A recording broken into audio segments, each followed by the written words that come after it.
بيان.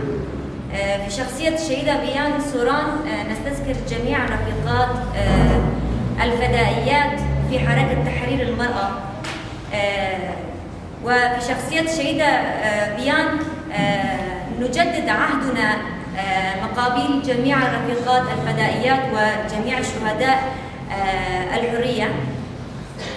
في البداية حياة الشهيدة بيان سوران هي حياة النضالية، الحياة التي نتعرف فيها عن المقاومة والروح الشبابية التي قامت بتفكير العميق وفي مرحلة من المراحل التي كان العدو يفكر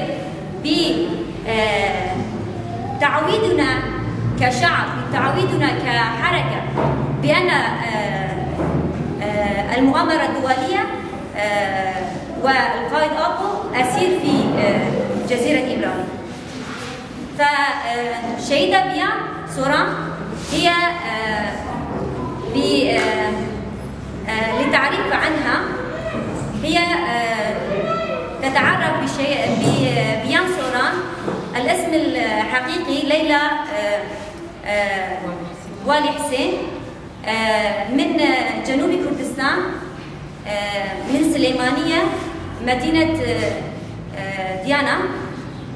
هي تعرفت لفكر القائد أبو وفلسفة القائد أبو والنضال من أجل حرية المرأة ما بين المجتمع.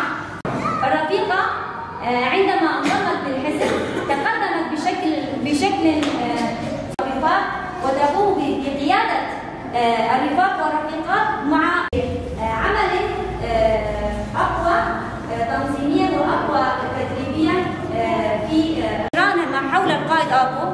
لم ينطفئ النيران ما حول إمرالي، وكسروا هذه المؤامرة الدولية بحرق أجسادهم وبعملياتهم الفدائية في هذه المرحلة. فرفيقة بيان سوران القائد أبو اقترحها في اللجنة لتفعيل الحزب من جديد. مع عمرها المصغر قامت بتفعيل هذا العمل، وكانت تقول بأن هذا العمل هو عمل جهد بتقوية شخصيتي وبتقوية شخصية الرفاق ما حولي. عندما يضعف الكلام والكلمات فالعملية الفدائية أو تكون الوقت هو وقت العملية نفسها. فالشهيدة بيان سوران تقوم بهذه العملية الفدائية وتقول لجميع الرفيقات والرفاق في الحزب بأن العدو في ذلك الوقت كان يريد بأن يعلمنا بالمؤامرة الدولية، ويعلمنا بأن نعيش من دون القائد أبو، ويعلم الشعب بأن المؤامرة الدولية تنتسى. يقول بأن بالكردي هبالو دوسنو جنين إشكشاندي جوفاندي دقرن دماهم أنتي تزانن أش جوفاندي برحاسكم دماهم جوفاندي دقرن أز بباستكم ودفرن دني في زمستانك يزوروا زحمة دا أز باقري بدن الله هيامك يدر بانقامن بارسنا ريبر أبو وبلنكرنا تاكوشي وشالكية. تعلموا بأنني أحب الدبكة. في لحظة الدبكة أحس بأنني طفلة طبيعية وأطير في هذه الشتاء القارس. في نيران جسدي أوجه رسالة النداء، وهو حماية القائد أبو وإسعاد النضال وتطور العملية ضد العدو. فهي رسالة لجميع النساء.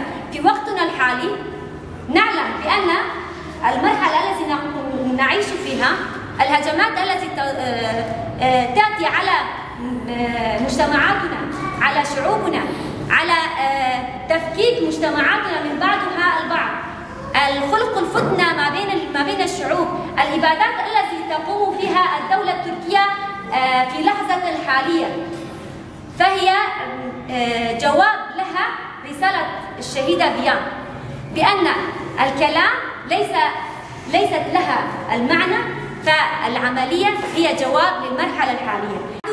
موجودين على طريقك نمشي، على طريق النضال في روجافا وجميع الشرق الأوسط سوف نوصل للحرية. نعطي رسالة للشهداء للشهيدات الفدائيات بأن نيران شهيدة بيان لن تنطفي، بأن نيران ما حول القائد أبو لن ينطفي.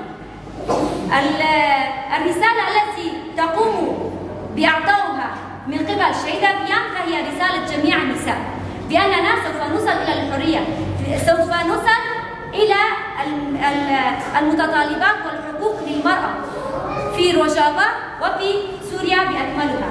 ونقول في الأخير بأن شهيدة بيان عايشة تعيش ما بيننا بروحها الفدائية التنظيمية التدريبية وبفكرها العميق ما بين جميع النساء. فكلما تساعدت نضال المرأة في جميع الأنحاء العالم فنحقق أحلام شهيدة بيان. شهيد بيان صورة يا جمهوري بن عبد الله وجرام بيسيا وهاي